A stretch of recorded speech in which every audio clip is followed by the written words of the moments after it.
Active and passive voice, એટલે કે કર્તા, કર્તરી અને કર્મણી પ્રયોગ.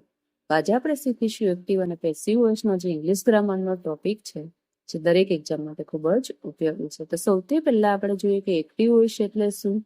તો કે જો વાક્યની શરૂઆત કર્તાથી થતી હોય તો તેવા વાક્યને એક્ટિવ વોઇસ કહેવામાં આવે છે. ખાસ યાદ રાખજો વિદ્યાર્થી મિત્રો, જે શબ્દ વાક્યની શરૂઆત કર્તાથી શરૂ થાય તો તેને એક્ટિવ વોઇસનું વાક્ય કહેવાય છે. એક્ઝામ્પલ તરીકે, આઈ એમ રાઇટિંગ અ લેટર નાઉ. હું અત્યારે પત્ર છે એ લખી રહ્યો છું. તો આઈ કરતા એમ સહાયકારક ક્રિયાપદ છે, રાઇટિંગ છે આઈએનજી વાળું ક્રિયાપદ, લેટર કર્મ અને નાવ છે અન્ય શબ્દ છે. તો હવે એ જ વાક્યને આપણે પેસિવ વોઇસમાં ફેરવશું. તો પેસિવ વોઇસ એટલે શું?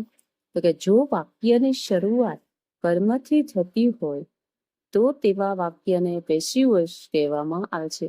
કર્તાથી જો શરૂઆત થાય તો તેને એક્ટિવ વોઇસનું વાક્ય કહેવાય છે. જ્યારે કર્મથી જે વાક્યની શરૂઆત થાય તો તેને પેસિવ વોઇસનું વાક્ય કહેવામાં આવે છે, એટલે કે પેસિવ વોઇસ કહેવામાં આવે છે. તો આ વાક્યને જ આપણે છે એને પેસિવ વોઇસમાં ફેરવ્યું. તો a letter is being written by me now. તો કર્તાની જગ્યાએ શું આવ્યું? તો કે કર્મ અ લેટર, ઈ જ સહાયકારક ક્રિયાપદ, ચાલુ વર્તમાન કાળ છે એટલે બીંગ એડ થાય છે એની અંદર, અને હંમેશા એક્ટિવમાંથી પેસિવમાં ફેરવો છે એટલે ભૂતકૃદંતનું રૂપ મુકાય છે. અહીંયા રાઈટ છે તો એનું ભૂતકૃદંતનું રૂપ મુકાશે રિટન બાય, આઈ નું મી, અને અન્ય શબ્દ છે નાવ. તો નાવનું નાવ રહે એટલે એક્ટિવ વોઇસનું વાક્ય છે અને આ પેસિવ વોઇસનું વાક્ય છે. કેટલીક એક્ટિવ વોઇસના વાક્યને પેસિવ વોઇસમાં ફેરવતી વખતે નીચેની બાબતો યાદ રાખવી.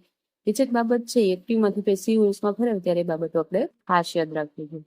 તો કર્તાને લગતા કેટલાક ફેરફાર છે. તો કે આઈ હોય જો એક્ટિવ વોઇસની અંદર તો એને પેસિવ વોઇસમાં ફેરવે તો એનો થશે બાય મી. વી છે તો એનું થશે બાય અસ. યુ છે તો એનું થાય બાય યુ. હી છે તો એનું થશે બાય હિમ. શી છે તો એનું થશે બાય હર. ઇટ છે તો એનું થાય બાય ઇટ, અને ધે છે તો એનું થશે બાય ધેમ. જો કર્તા વિભક્તિ આપેલી હોય તો એને કર્મ વિભક્તિ એને કર્મ વિભક્તિમાં ફેરવવાનું છે, અને જો કર્મ વિભક્તિ મી આપેલું હોય તો એનું થશે આય, તો એને કર્તા વિભક્તિમાં ફેરવવાનું. તો આ બાબત ખાસ યાદ રાખજો વિદ્યાર્થી મિત્રો. હવે આપણે છે ટેન્સ વાઇઝ છે એક પછી એક જોતા જઈએ એક્ટિવમાંથી પેસિવ વોઇસમાં કઈ રીતે ફેરવાય તો આપણે સરળતાથી યાદ રાખી શકીશું. તો સૌથી પહેલું છે સિમ્પલ પ્રેઝન્ટ ટેન્સ, એટલે કે સાદો વર્તમાન કાળ. તો ક્રિયાપદનું મૂળ રૂપ અથવા ક્રિયાપદને એસ કે ઈએસ પ્રત્યે લાગ્યો હોય તો સાદો વર્તમાન કાળ હોય છે.